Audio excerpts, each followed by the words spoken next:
You trip in public. Not badly, not enough to break anything, just enough for your shoe to catch the floor, your body to lurch forward, and your arms to do that strange little movement they do when the brain has no plan. For half a second, nothing dangerous has happened. No bone is broken, no one has touched you, no alarm has gone off. But your body does not care. Your face gets hot, your stomach drops, your chest tightens. Your mind starts replaying the moment before the moment is even over.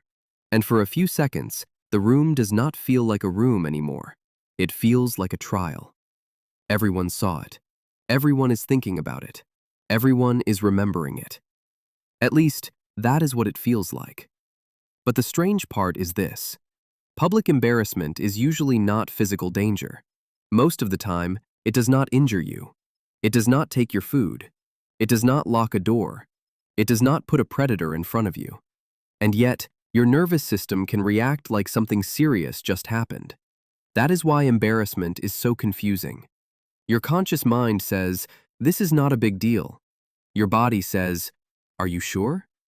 This is the story of why public embarrassment feels like death. To understand why, you have to shrink the world. Not to a city, not to a school, not to an office, not to the internet. Shrink it to a small human group. For most of human history, you did not live among millions of strangers. You lived inside a social world where people knew your face, remembered your behavior, noticed your mistakes, and talked about what kind of person you were. In that world, reputation was not decoration. It was infrastructure. It affected who trusted you, who shared with you, who warned you, who wanted to work with you, who defended you, who listened when you spoke, who wanted you close, and who quietly moved you toward the edge of the circle. So the brain learned to care about public mistakes, not because humans are shallow, because humans are social mammals. For a social mammal, belonging is not just a feeling, it is part of the survival system. Being seen as unreliable, selfish, foolish, dangerous, weak, or socially costly could matter. Not always dramatically, not always instantly, but enough that the brain had a reason to pay attention.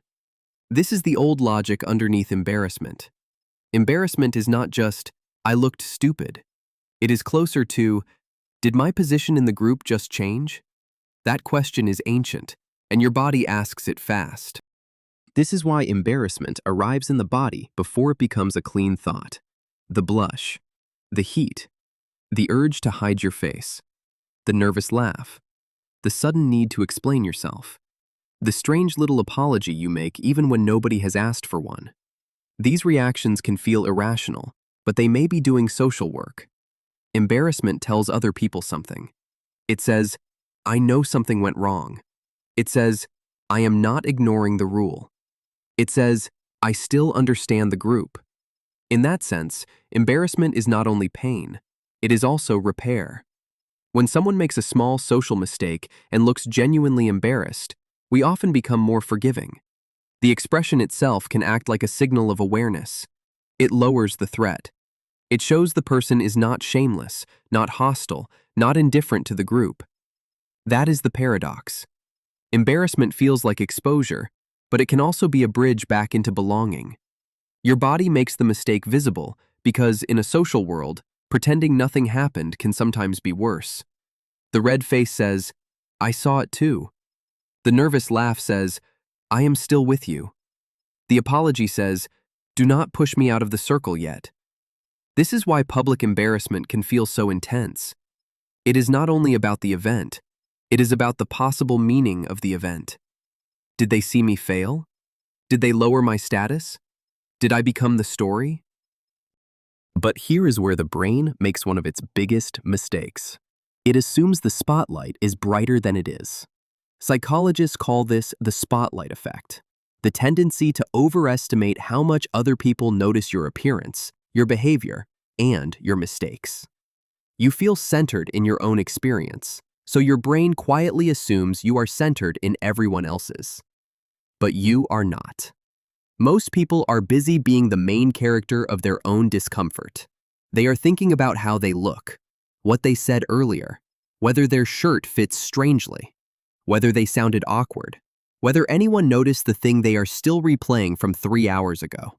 So when you trip, stumble over a sentence, spill water, mispronounce a word, walk into the wrong room, or wave at someone who is not waving at you, your brain often makes a bad estimate. It says, everyone saw everything. Reality is usually smaller. A few people noticed. Some forgot almost immediately. Some were looking at their own phone. Some were too trapped in their own spotlight to spend much time inside yours. This does not mean embarrassment is fake. The feeling is real. The body reaction is real. The social instinct is real. But the audience is often smaller than the alarm claims. That is what makes embarrassment so strange. It combines a real social system with a distorted camera angle. The old brain knows reputation matters. The modern mind guesses the whole room is recording. And sometimes, the pain is not just metaphorical. Research on social exclusion suggests that the pain of being rejected or left out can involve some of the same alarm systems associated with physical pain. That does not mean embarrassment is identical to being injured. It is not. But it helps explain why social threat can feel physical. The body evolved in a world where social separation could become real danger. Being ignored by the group, mocked by the group, or pushed outside the group was not just emotionally unpleasant. It could change your access to protection, information, mates, food, and help. So the brain did not build social pain as a tiny optional notification. It built it loud enough to get your attention. That is why a public mistake can feel like more than a mistake. It can feel like a sudden drop in social safety. Now, add the modern world. For most of human history, embarrassment had limits. A mistake happened in one place, in front of one group. Then time moved on. People slept, people hunted, people argued, people forgot. The moment faded into the normal mess of group life. But modern embarrassment does not always stay local. Now the room can have cameras. The mistake can be replayed. The audience can be invisible. A private, awkward moment can become a public clip. A bad sentence can become a screenshot. A stumble can become a loop. A joke can leave the room without the tone that made it make sense. This is not the world your embarrassment system was built for. The old system was built for a village-sized audience. The modern world can turn that audience into a number. Views, likes, comments, shares, screenshots. And once the audience becomes a number, the spotlight effect gets an upgrade. It is no longer only, did everyone see that? It becomes, how many people saw that? So when public embarrassment feels like death, the title is not literally true. You are not dying. Most of the time, you are not even in danger. But an old part of the brain may be reacting to the possibility of social death. The fear of losing face, losing trust, losing status, losing belonging, losing your place in the circle. That is why the feeling can be so much bigger than the event. The event is small. The system behind it is ancient. And this is also why the feeling fades. The body sounds the alarm. The mind replays the scene. The face gets hot. The stomach drops. You imagine the memory spreading through every person in the room. Then something ordinary happens. Someone checks their phone. Someone thinks about dinner.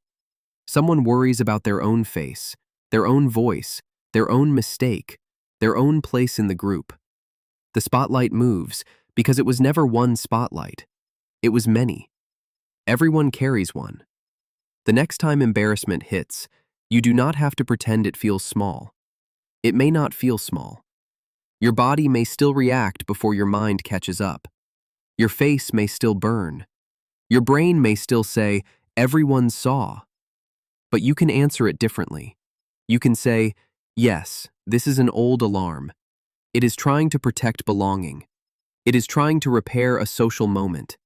It is trying to keep me inside the circle. And then you can remember the part the alarm forgets. Most people are not watching you as closely as you are watching yourself. They are busy surviving their own spotlight. That may be the most comforting thing about public embarrassment. The room is not one giant beam of light pointed at you. It is 100 tiny beams, each one pointed inward.